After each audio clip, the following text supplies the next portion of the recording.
அனைவருக்கும் வணக்கம். இன்றைக்கு ஒரு முக்கிய விஷயம், பெண் அறம் என்ற தலைப்பில் என்னுடைய நூல் ஒன்று தானம் அறக்கட்டளையின் மூலம் வெளிவந்திருக்கிறது.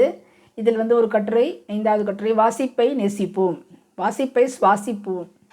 ஒரு நூலகம் திறக்கப்படும் போது ஒரு சிறைச்சாலை மூடப்படுகிறது என்றார் பிரெஞ்சு எழுத்தாளர் விக்டர் ஹியூகோ. உடற்பயிற்சி உடலுக்கு நயம் பயப்பதைப் போல வாசிப்பு மூளையை புத்துணர்வாக்கும் என்பது பொன்மொழி. இன்றைய இளம் தலைமுறையினர் ஃபேஸ்புக்கிலும் வாட்ஸ்அப்பிலும் வரும் 4 வரி மெசேஜை ஃபார்வேர்டு செய்வதும் அதை படிப்பதுமே பொழுதுபோக்கு இலக்கியம் என்றிருக்கிறார்கள். இது நுரையை மட்டுமே ஒருவர் உண்டு வாழ்வது போன்றது என்ற பேராசிரியர் திரு ஞானசம்பந்தன் அவர்களும் நமது மண்வாசம் 4ஆம் ஆண்டு ஆரம்ப விழாவில் கடிந்திருக்கிறார். உண்மையான பிரச்சனைகளை இனம் காணவும் நல்லிணக்கத்தோடு கூடிய நற்சமுதாயம் அமையவும் வாசிப்பு அவசியம். புத்தக வாசிப்பு உங்களுக்கு உலகத்தையும் மனிதர்களையும் வாசிக்க கற்றுக் கொடுக்கும். கனவு காணுங்கள் என்று அப்துல் கலாம் தனது அக்னி சிறகுகள் நூலில் கூறியிருக்கிறார். அக்கனவுகளை வளர்த்தெடுப்பது நெறிப்படுத்தப்பட்ட நன்னூல் புத்தக வாசிப்பே, நன்னூல் வாசிப்பே.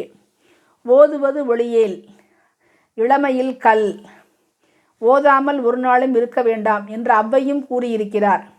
சிறுவயதில் படித்தவை மனதில் பசுமரத்தாணி போல பதிந்திருக்கும் என்பதால் தான் பாடத்திட்ட முறைகளில் கூட மனப்பாடச் செயல்களை வைத்துள்ளார்கள்.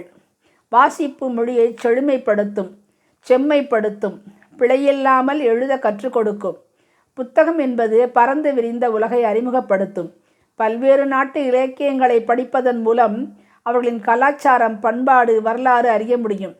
சிறுவர் நூல்கள், இலக்கிய நூல்கள், பயணக்கட்டுரைகள் ஆகியன எவ்வயதினரும் படிக்கக்கூடியன. தினம் ஒரு புத்தகம் வாசிப்பது, அதன் சுருக்கத்தை குறித்து வைப்பது என்பது ஒரு நல்ல பழக்கம். புத்தக கண்காட்சிகளிலும் கம்பர் விழா, பள்ளி ஆண்டு விழா போன்றவற்றிலும் போட்டிகள் வைத்து புத்தகங்கள் வழங்கினால்தான் இன்றைய சிறுவர்களுக்கு புத்தகம் பற்றியே தெரிகின்றது. ஃபாரன்ஹீட் 451 என்ற ஒரு படத்தில் ஒரு நாட்டில் புத்தகம் படிக்க தடை விதிக்கப்பட்டிருக்கும். புத்தகங்களை எரிக்கும் வெப்பநிலை தான் 451 டிகிரி ஃபாரன்ஹீட். எங்காவது புத்தகங்களை கண்டால் அதை எரியூட்டவென்று ஒரு குழு பறந்து வரும். அப்படி வந்த குழுவில் இருக்கும் ஒருவன் புத்தகங்கள் பால் ஈர்க்கப்பட்டு ஒரு வீட்டில் இருக்கும் புத்தகங்களை எரியூட்டாமல் விடுவான். அப்போதுதான் அவனுக்கு தெரிய வரும், இம்மாதிரி புத்தகங்கள் எரியூட்டப்படுவதால் அவற்றை காக்க ஈல் எனப்படும் குழுவில் இருக்கும் ஒவ்வொருவரும் ஒவ்வொரு புத்தகத்தையும் முழுதாக மனப்பாடம் செய்திருக்கிறார்கள் என்பது. ஒருவேளை அந்த புத்தகத்தின் எல்லா பிரதிகளையும் அழித்து விட்டாலும் அவர்கள் ஒவ்வொருவரும் அதே புத்தகத்தை திரும்ப எழுத முடியும். பல்வேறு இடையூறுகளுக்கு இடையில் அவன் அந்த குழுவுக்கு உதவுவான். புத்தக வாசிப்பு என்பது உயிரையும் விட உயர்வானது என்பதை உணர்த்திய படம் ஃபாரன்ஹீட் 451. 2005ஆம் ஆண்டிலிருந்து வாசிப்போம் சிங்கப்பூர் என்ற இயக்கம் சிங்கப்பூர் தேசிய நூலகத்தின் ஏற்பாட்டில் ஆண்டுதோறும் நடத்தப்படுகிறது.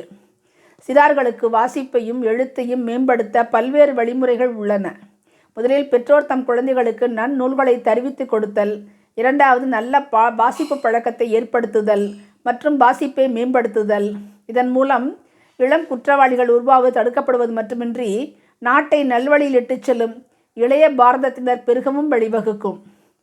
பள்ளி நூலகத்தில் மாணவர்களுக்கு தேவையான நூல்கள் வாங்க வேண்டும்.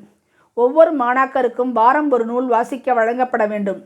அவற்றை பற்றி குறிப்பெடுத்தலும் மற்ற மாணவருடன் கலந்துரையாடலும் நடைபெற வேண்டும். பள்ளிகளில் முத்தமிழ் வாரம், நூலக வாரகங்களில் எழுத்தாளர்களோடும் கலந்துரையாடல் நடத்தலாம். நூல் ஆய்வுப் போட்டிகள் மட்டுமல்ல, எளிய வினாக்களும் நடத்தி பாராட்டுச் சான்றிதழ்கள் வழங்கலாம். மாவட்ட நூலகங்களில் அங்கத்தினராக்குதல், பள்ளி நூலகங்களை பயன்படுத்த பழகுதல் மூலம் எதிர்கால தலைமுறையினரை பண்படுத்தும் கடமை பள்ளி, பெற்றோர் ஆகிய இரு தரப்பினருக்குமே இருக்கிறது. நன்றி.